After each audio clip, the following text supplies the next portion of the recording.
se Amdi Hadi barke se Amdi Hadi barke se Amdi Hadi barke Seexuna Masamba barke Seexuna Masamba fas yéene gi maam borom Tuubaa fas yéene see jëriñu fas yéene see jëriñu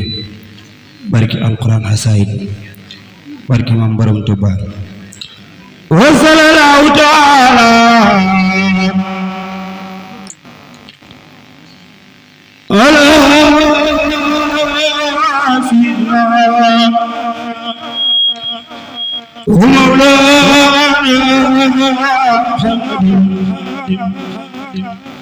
وعلى آله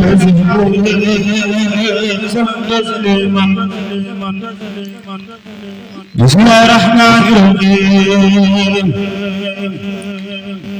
زميلوش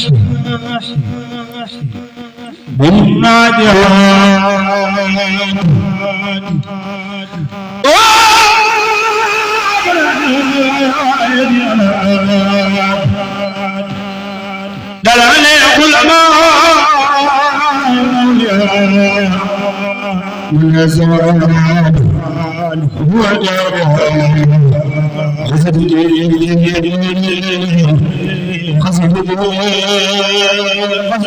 فامت نزلتي فقط